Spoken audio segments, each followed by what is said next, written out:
Who killed Joel Deering in Coronation Street? All clues revealed. Welcome back to episode Whisper.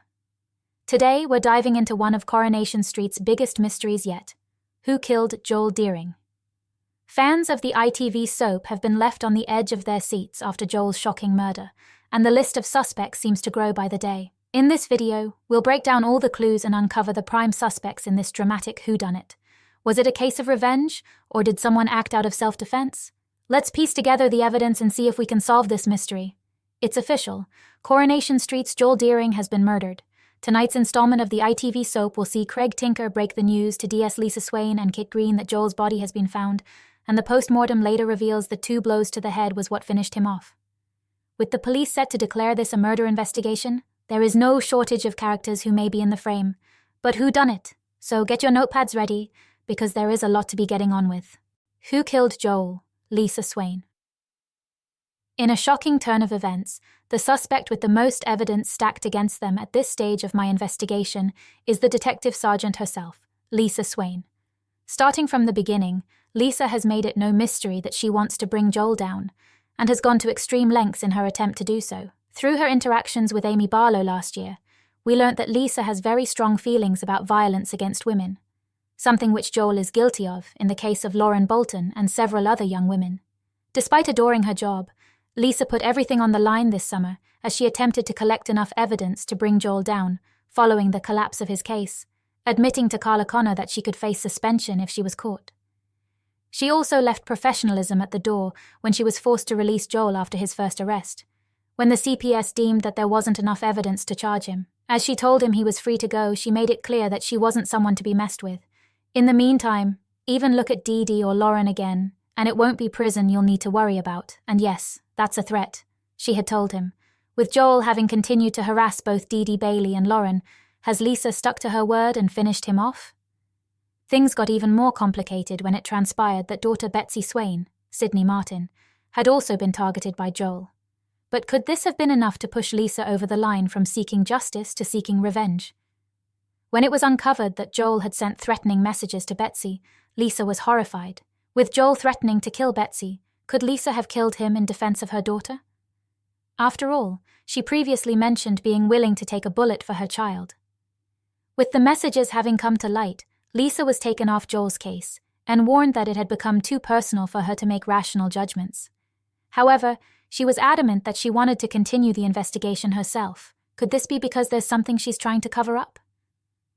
The day after his murder, Lisa admitted to Carla that the case against Joel had become very personal, thanks to Betsy's involvement, before admitting that she'd have wanted to look Joel in the eyes during his final moments. But who's to say she didn't do exactly that, given how badly she wanted to see Joel pay? Not only that, but she appeared to be nursing some pretty serious injuries, flinching while reaching for the cafe door, before retching outside and needing to sit down and take deep breaths. With Joel having been seen with a facial injury before his death, could Lisa's injuries have been sustained during a fight with him? What's more, Lisa remained pretty adamant that Joel's death had been suicide, despite Dee-Dee arguing that that wasn't in Joel's character. Could Lisa have been trying to hide the fact that she had killed him by convincing everyone that Joel had taken his own life? It seems out of character for Lisa to be so set on one outcome, especially given her history. Earlier this year, she admitted to Carla that she had argued with wife Becky about a case on the day she died, and had never had the opportunity to tell Becky that she had been right. Because of this, she takes care to look into every possible outcome of an investigation, something she didn't appear keen to do in Joel's case. Is it because she knows the truth and is desperate to get away with murder? Furthermore, we know that Lisa's phone was off on the night of Joel's murder. Could she have switched it off so that no one knew where she was going? She also told Dee-Dee that it had been broken, and it is entirely possible that that could have happened during a confrontation with Joel. She's also no stranger to putting herself in harm's way for the sake of a case, as she emotionally revealed to Carla in recent scenes. Could Lisa's nonchalant attitude to dying on duty have led her into a dangerous situation with Joel, leaving her with no choice but to fend him off, accidentally killing him in the process? Last week, with Kit having taken over the case, Lisa seemed relieved to note that he hadn't made a lot of progress on it, and even went as far as to try and dissuade him from asking his higher-ups for more resources, when Kit pointed out that it seemed strange that she was so convinced Joel was dead, despite having no proof at that point. Things grew tense between them. Is Kit onto something? Of course, there is also the possibility that Lisa is innocent but is covering up for someone else. Betsy Swain. Betsy has plenty of motive for wanting to kill Joel, especially given the threats she received from him recently. Joel used Betsy to procure abortion pills, which he fed to Lauren in a bid to induce an early labor and kill their child. Thankfully, baby Frankie survived, though he has had a number of health scares during his life. Once Betsy worked out what Joel had done, she was terrified and ended up confiding in Lisa, which resulted in Joel being arrested. With Joel having threatened to kill Betsy in his final text messages to her, could he have gone after her, leaving her with no choice but to kill him in self-defense? Alternatively, could she have killed him simply for involving her in his disgusting plot against Lauren? And having turned to Lisa in times of trouble before, could she have confessed everything, leaving the detective sergeant in a difficult position? Lauren Bolton. If anyone has motive to kill Joel, it is Lauren. Earlier this year, Joel attacked Lauren and left her fearing for her life, after grooming her for months. What's more, he tried to kill her unborn child, before blaming her. He has continually harassed and gaslit her, leaving her completely terrified. Could Lauren have finally snapped? We know that on the night of Joel's murder, Lauren was certain that she had spotted someone in the garden, and even left a message for Lisa insisting that she knew where Joel was. Though she later admitted that it had been a false alarm, could she have been covering her tracks? Also, Lauren was sleeping on Max Turner's sofa that night, so it wouldn't have been difficult to sneak out unnoticed for a face-off with Joel. She had previously expressed how terrified she was of Joel coming after her and Frankie. Could he have done just that, leaving her with no choice but to fend him off? She also has form for fighting back, having attacked Joel in the hospital when he wound her up several weeks ago. Could she have lashed out again, taking things further this time? We can be certain that she planned on defending herself from him in one way or another, as viewers may remember how she stole Lisa's CS spray from her bag while she was distracted. It is also possible that Lauren would have known where Joel was on the night of his murder, given that she had a tracking app connected to his phone. Though earlier in the day it had been showing as no signal, who's to say that it didn't start working again later that night, leading Lauren directly to him? Max Turner Lauren wasn't alone on the night of Joel's death. As she was staying with Max, they both witnessed what they thought was someone in the garden, and Max was quick to grab a knife to defend her. Though we know that a knife wasn't the weapon used to kill Joel, it shows that Max was willing to go to extreme lengths to protect Lauren. Could he have gone out later and killed Joel? Dee-Dee Bailey viewers will know that Dee-Dee also had access to the tracking app on Joel's phone, so there is every possibility that she was the one who went out in search of him. She has plenty of reason to want him dead, given how he lied to and manipulated her, not to mention what he was doing to Lauren behind her back. He even attempted to destroy her career in a petty revenge plot. On the day of Joel's murder, Dee-Dee was furious that he hadn't turned up to court for his plea hearing, insisting that if he was scared to face court, he should be even more frightened to face her. That wasn't the only threat she made that day.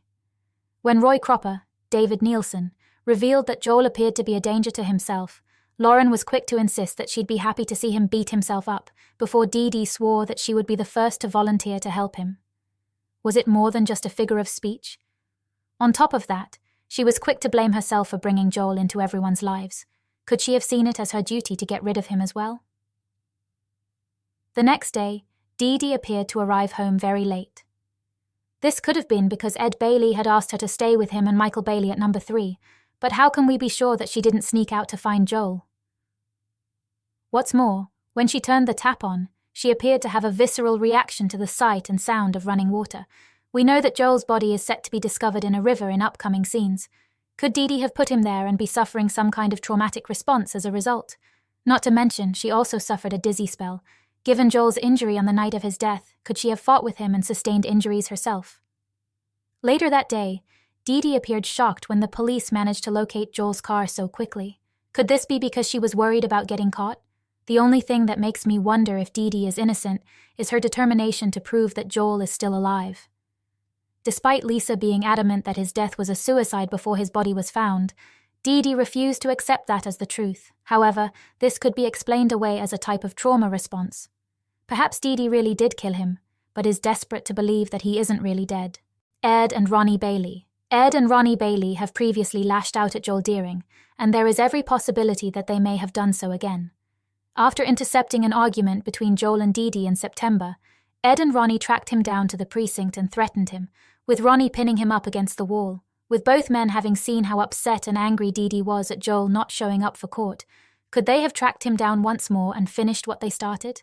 The day after the attack, Ronnie told Debbie Webster, Sue Devaney, that Joel should be thankful he's still breathing, so it wouldn't be too much of a stretch to assume that they are angry enough to want him dead. Furthermore, when Dee-Dee found out about their first confrontation with Joel, she was left worried that they had jeopardized the case against him.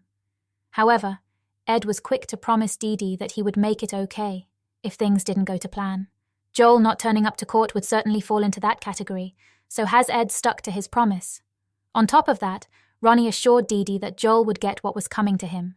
In upcoming scenes, both Ed and Ronnie are set to be questioned about their whereabouts on the night of Joel's death, and Ronnie fails to come up with an alibi. He is also later caught lying about why Joel's address was the last location visited on his sat-nav.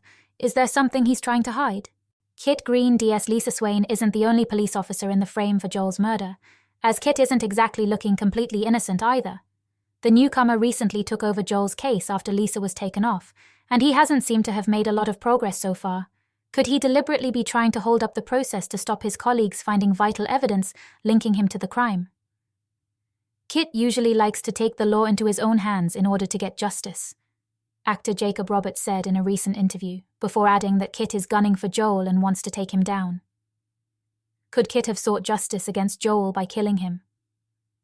When asked if Kit has any idea who may have killed Joel, Jacob said, "I think he does know deep down." Is that because he was the one responsible? Suspiciously, on the night of Joel's murder, Jenny Connor told Daisy Midgley not to bolt the back door of the Rovers, as Kit had yet to arrive home. What was he doing out so late? So Mason Radcliffe teen troublemaker. Mason Radcliffe hasn't had much to do with Joel, but he was the one to encourage Betsy to speak to Mum Lisa about the bruises on her arms several months ago. On the night of Joel's murder, Mason was settling down to spend the night in Speed Dahl when he was distracted by someone opening the front door. Could Joel have found out about Mason encouraging Betsy to report him and come for revenge, leaving Mason to lash out and defend himself? In upcoming scenes, Kit catches Mason disposing of a crowbar in the bins behind Underworld, after it is confirmed that Joel was murdered using a crowbar. Viewers will know that Mason has been carrying that crowbar around for a while now, so was he the one to deliver the blows to Joel's head? Carla Connor. Carla Connor has been in the frame for several Corrie Whodunnits in the past, so it wouldn't feel right leaving her out of this list, especially with the evidence against her slowly building. On the night of Joel's murder, while Lisa assured Carla that she shouldn't be scared, Carla insisted that she wasn't scared of Joel, but of what she'd do to him if they crossed paths. Could Carla and Joel have stumbled across each other, with Carla delivering a fatal blow? Like many of the suspects, Carla has plenty of motive. Best friend Roy suffered for months as a result of Joel keeping quiet about his crimes, and Carla went to extreme lengths to try and free Roy from prison. In recent months, Carla has lashed out violently in defense of Roy, even being charged with ABH after knocking a lad off his bike for speaking badly of the cafe owner. If she can do that over some comments, imagine what she could do if she got her hands on Joel. Roy Cropper. After everything he's been through this year, it would be quite ironic if Roy did finally kill someone, and if anyone were to face the wrath of Roy, we imagine it would be Joel. It would certainly another big twist, which this storyline has been full of. Gus Deering. Finally, for now, we can't rule out Joel's dad, Gus. Corrie is no stranger to a whodunit plot twist that sees a parent murdering their child. Viewers may remember the 2012 murder of Frank Foster, which had numerous characters in the frame. Eventually, the culprit was revealed to be his mother, after she found out the truth about Frank raping Carla. Could Gus have turned against Joel after realizing the extent of his crimes? In upcoming scenes, Gus is set to be interviewed in regard to Joel's death after CCTV places him and Joel around a locker in a train station car park. Does Gus know more about his son's death than he is letting on? And there you have it. Everything we know so far about Joel Deering's murder on Coronation Street. Who do you think did it? Do you have a theory that could crack the case wide open? Let us know in the comments below. Don't forget to like, subscribe, and hit the bell so you never miss out on our latest updates from Coronation Street and beyond. Thanks for watching, and we'll see you in the next video.